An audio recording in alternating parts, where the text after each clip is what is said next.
From the Athens Tech Studios, this is the Athens News Podcast. Local news you can use about Athens and Clark County, all in 7 minutes. And now, here are your top stories.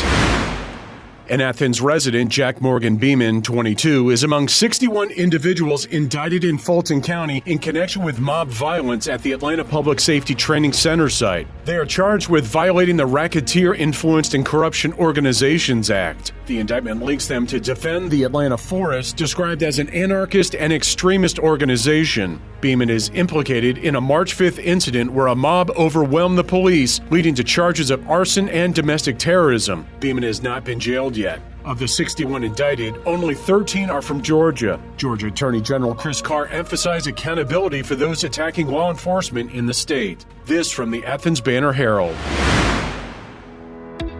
In a recent Athens-Clark County Mayor and Commission meeting, various topics were discussed. Mayor Kelly Gertz highlighted the achievements of 4-H State Congress competition winners. The Commission approved several items from the consent agenda.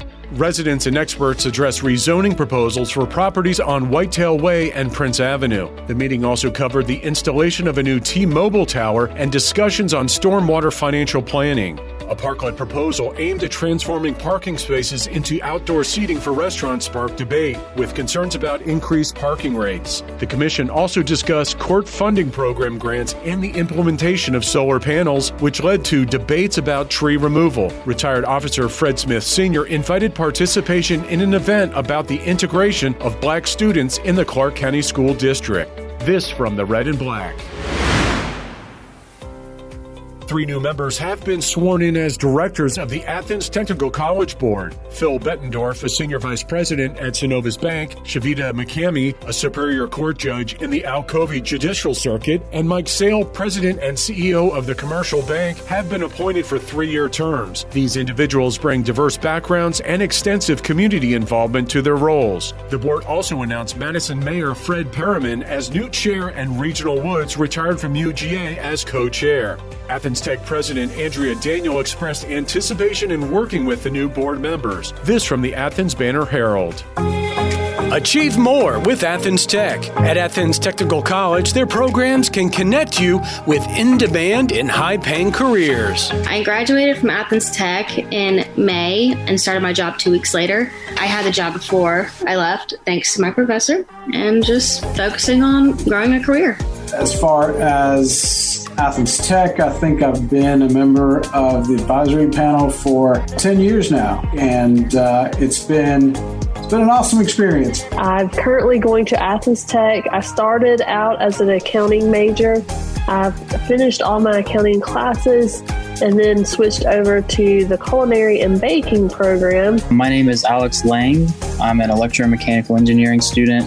This is my second year at Athens Tech, and I graduate in December. The long-term goal is to work for the railroad, whether that be Norfolk Southern or CSX. Achieve more with Athens Tech. Find out more at athenstech.edu.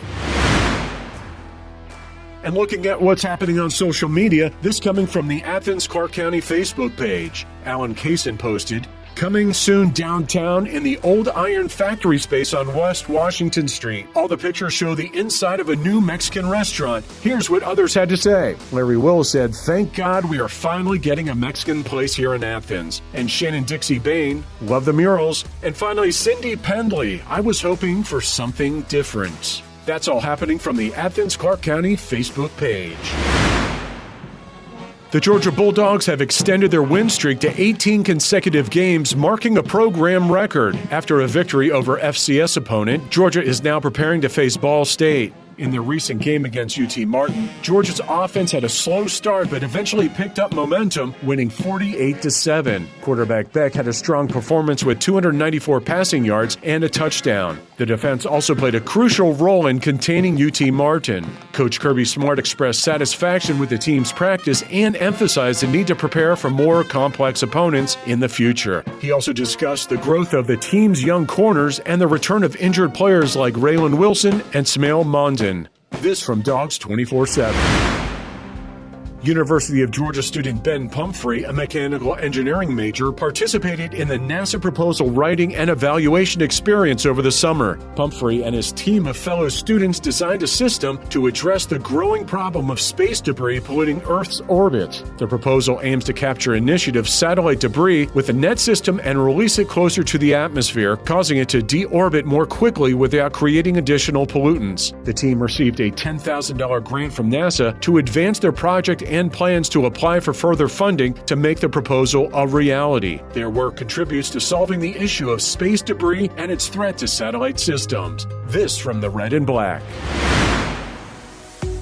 A suspect has been arrested in connection with a home invasion robbery in Athens that occurred in August. The incident involved two individuals dressed in black with face masks who forced their way into a home on Hemlock Drive, pointing guns at a 48-year-old woman and her two children. They demanded valuables, and a male intruder pointed his gun at the children while the female pointed a gun at the resident's head. Stolen items included cash, a cell phone, and narcotics. The victims recognized the male suspect from the neighborhood but didn't know the female. The arrested suspect is 22-year-old Shadarius Lamonte Allen, facing multiple charges while the female intruder remains unidentified. This from Classic City News. Thanks for listening to the Athens News Podcast. Make sure you subscribe wherever you get your podcasts. This podcast is a production of BG Ad Group. All rights reserved.